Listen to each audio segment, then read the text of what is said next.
안녕하세요. 복일교회 이명기 목사입니다.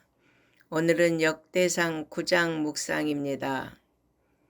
9장은 바벨론 포로 귀한 자들의 계보와 삽입기사로서 이스라엘 초대 왕이 된 사울왕의 계보를 기록하고 있습니다. 본장은 유다가 범죄함으로 바벨론으로 사로잡혀갔다는 말로 시작합니다. 즉 유다가 범죄하여 바벨론에 포수되어간 쓰라린 과거를 기록하고 있는 것입니다. 이렇게 성경이 이스라엘의 실패의 역사를 자세히 기록한 것은 전날의 실패를 교훈 삼아 동일한 실패의 삶을 살지 않도록 하기 위함입니다.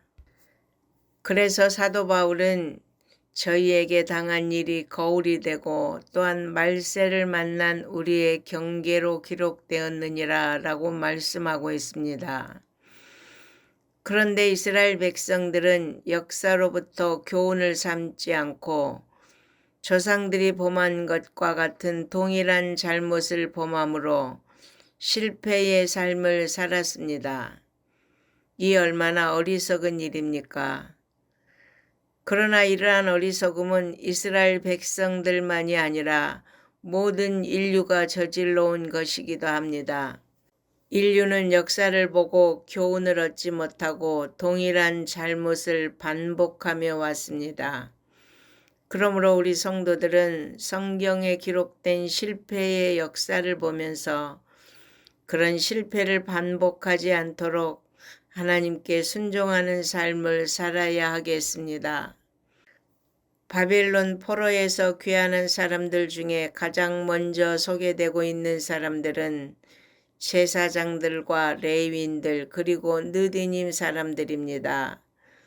느디님 사람들은 성전에서 레위인들을 돕던 일꾼들입니다. 이 사람들을 가장 먼저 언급한 이유는 성전에 대한 봉사 직무가 얼마나 중요한가를 일깨워주기 위해서입니다. 수십 년 동안 버려져 있던 폐허더미를 해치고 다시 성전을 재건한다는 것은 결코 쉬운 일이 아니었지만 이스라엘 역사를 보면 본문에 언급된 이 사람들이 중심이 되어 하나님의 성전을 재건하고 다시 이전과 같은 모습으로 하나님을 섬기게 되었던 것을 볼 수 있습니다. 레위인이 다 한 조상의 자손이었지만 그들의 임무는 다양하였습니다. 제사장이 있었는가 하면 찬양대도 있었고 문지기도 있었습니다. 그 외에도 다양한 직분을 맡아 수행하였습니다. 그들은 전날 고라가 아론의 제사장 직분을 탐냈던 것과는 달리 자신들에게 주어진 직분을 잘 수행함으로써 하나님께 드리는 성전 예배가 착오 없이 진행되게 하였습니다. 그들은 어떤 직분을 맡았든지 그것이 다 하나님의 일인 것을 알았고 자기들의 직분에 만족할 수 있었습니다. 여러분, 우리도 직분의 중요성을 깨닫고 각자의 직분에 충성하기 바랍니다.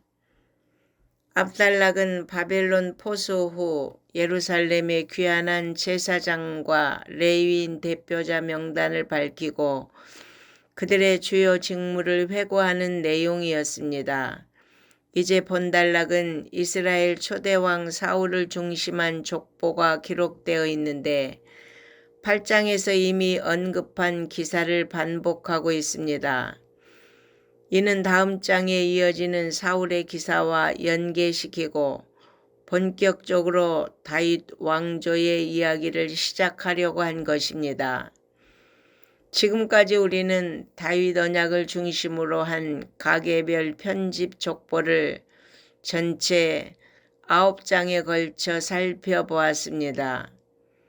이스라엘은 하나님과 구속사적 언약을 맺어 선민이 되었고 그 후에도 다윗 언약 등의 여러 언약을 하나님의 은혜로 받았으나 그들은 그 하나님의 언약에 신실하지 못하고 계속 실패하였습니다.